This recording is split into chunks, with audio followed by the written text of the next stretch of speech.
جیسے کہ ان الذین کفروا مثلا پڑھانا ہے تو ان الذین کو الگ کر لے اور کفروا کو پھر الگ کر لے، اور سواء علیہم میں سواء کو الگ کر لے، علیہم کو الگ کر لے. ٹھیک. تو اس طرح بیچ میں وقفے سے ایک ایک کلمہ پڑھا سکتی ہے ناظرہ. اور باقی جو انہوں نے قاعدے کی بات پوچھی ہے تو نورانی قاعدہ میں کچھ پوری قرآنی آیتیں بھی ہے، لیکن اکثر حصہ جو ہے وہ مفردات کا ہے، جس کو آیت یا پورا جملہ نہیں کہا جا سکتا. ٹھیک ہے. تو جو آیتوں کے علاوہ حصہ ہے اس کے پڑھانے میں تو کوئی حرج نہیں ہے، اور اس وہاں انگلی رکھنے میں بھی کوئی حرج کی بات نہیں ہے.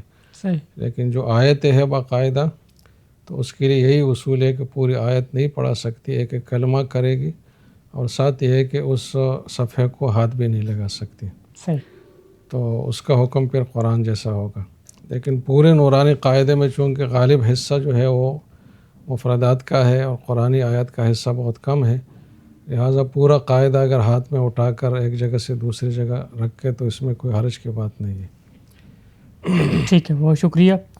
واٹس ایپ نمبر آپ کے سامنے ہے، آپ اپنا سوال بھیج سکتے ہیں. نام علاقہ بھی ضرور لکھیے، نمبر کو محفوظ کر لیں، انشاءاللہ آپ کا سوال ضرور شامل کریں گے. اگلا سوال مصعب سے یہ ہے کہ سالگرہ کا کیک کھانا جائز ہوگا اگر گھر میں کوئی بندہ بھیج دیتا ہے اس صورت؟ جس سالگرہ کا جو رسم ہے یہ مسلمانوں میں نہیں تھی پہلے، اور یہ غیر مسلموں سے ہی آئی ہے مسلمانوں میں. تو اس رسم میں اگر سارے لوازمات کا اہتمام کر لیا جائے، اس میں موسیقی ہے، جس میں بہت زیادہ روشنیاں کرنی ہے، جس میں ایک اختلاط کا ماحول ہوتا ہے مرد و زن کا، تو ان لوازمات کے ساتھ تو یہ جائز نہیں ہے. لیکن جہاں تک کیک کی بات ہے تو کیک کھانے اور حلال ہونے نہ ہونے کا مدار اس پہ ہے کہ اس کے اجزاء اگر حلال ہے، جس اجزاء سے وہ کیک بنا ہے، اور وہ آپ اس مجلس میں جا کر نہیں کھاتے بلکہ آپ کے لیے الگ بھیجا جاتا ہے، تو الگ اگر بھیج دیا گیا ہے کیک تو اس کے کھانے میں حرج نہیں ہے. لیکن اس مجلس میں اگر آپ حاضر ہوتے اور اس مجلس میں ساری چیزیں بھی ہیں تو پھر وہ درست نہیں ہوگا. اگر ساری چیزیں نہ ہوں، پھر موسیقی نہ ہو، چیزیں نہ ہوں. ہاں، اگر یہ چیزیں نہیں ہے، موسیقی نہیں ہے، اختلاط نہیں ہے، بہت زیادہ روشنیوں کا جو مصرفانہ انتظام ہے وہ بھی نہیں ہے، صرف گھر کی حد تک ہے یا فیملی مختصر سی تقریب ہے، تو اس میں اباحت کا حکم ہے کہ بذات خود ایک مباح چیز ہوگی. ٹھیک.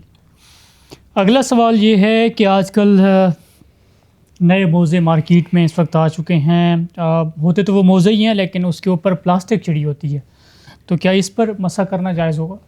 جی، اگر چمڑے کا موزہ ہے، مطلب جو بذات خود جس پہ مسح جائز ہے، تو اس سے کوئی فرق نہیں پڑتا کہ اوپر اگر پلاسٹک چڑھائی گئی ہے تو مسح جائز ہی رہے گا، اس سے کوئی فرق نہیں پڑتا.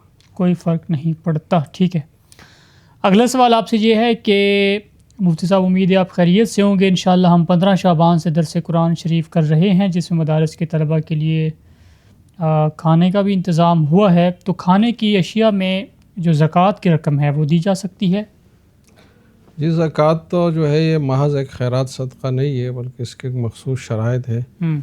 یہ صدقہ واجبہ بھی ہے اور واجب التصدق بھی ہے، لازمی چیز ہے.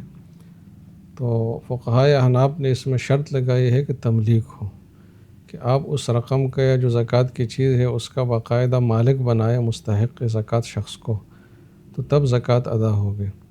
تو انہوں نے جو بات پوچھی ہے اس میں ایک صورت تو زکوٰۃ کی ادائیگی کی یہ ہے کہ یہ رقم ان لوگوں کو دے پہلے، اور پھر کھانے کی فیس یا عوض کے طور پر ان سے وصول کرے. صحیح. دوسرا یہ ہے کہ کھانا ایسے ترتیب سے بنائے کہ ہر ایک کو اپنا کھانا مالکانہ طور پر دے، کہ چاہے وہ ادھر کھا لے، چاہے کہیں لے جائے، چاہے کسی اور کو دے دے، پورا مالک بنے. صرف اس سے زکوٰۃ ادا نہیں ہوگی کہ کھانا تیار ہو کے دسترخوان بچھا کر اس پر اجتماعی طور پر بٹھایا گیا لوگوں کو اور کھانا پیش کیا گیا، تو اس سے زکوٰۃ ادا نہیں ہوگی، اس لیے کہ اس کو اباحت کہا جاتا ہے، تملیک نہیں ہے. مطلب آپ یہاں بیٹھ کر کھا تو سکتے ہیں لیکن آپ اس کھانے کے مالک نہیں ہے کہ اگر آپ ابھی نہیں کھانا چاہتے تو اپنا کھانا اٹھا کر لے جائیں یا کسی اور کو دیں. تو یہ مالکانہ طور پر دینا ہی لازم ہے، اس سے زکوٰۃ ادا ہوگی ورنہ نہیں ہوگی. ورنہ نہیں. ٹھیک، بہت شکریہ جی. اگلا سوال بھی آپ سے پوچھیں گے لیکن اس سے پہلے نمبر آپ کے سامنے آ رہا ہے اسکرین کے اوپر، اس کے اوپر اپنا سوال بھیجیں، نام علاقہ بھی ضرور لکھیں. انشاءاللہ آپ کا سوال شامل ہوگا. اگر آپ سمجھتے ہیں کہ کوئی آپ کا سوال مس ہو گیا ہے تو آپ اس کو دوبارہ بھیجیے, ہم انشاءاللہ شامل کریں گے.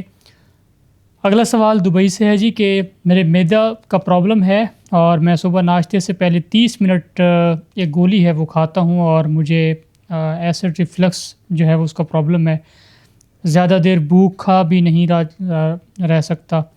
تو یہ جو پرابلم ہے اس سے لگتا ہے کچھ کھانا ہوتا ہے. اس صورت میں رمضان کے جو روزے ہیں وہ میں کیسے رکھوں؟ 2 سال سے روزے نہیں رکھ پا رہا میں. مفتی صاحب آپ کی رہنمائی چاہیے. جی اگر ڈاکٹر ان کو یہ مشورہ دے کہ آپ کے لیے روزہ رکھنا نقصان دہ ہے اور اس سے آپ کی بیماری بڑھے گی, تو اگر متدین دیندار ڈاکٹر ہے اور اس نے اس کو یہ بات کہی ہے تو پھر یہ روزہ وقتی طور پر چھوڑ سکتا ہے اس بیماری کی وجہ سے. اچھا, لیکن بعد میں اس کی قضا کرنی پڑے گی. جی ٹھیک ہے, بہت شکریہ.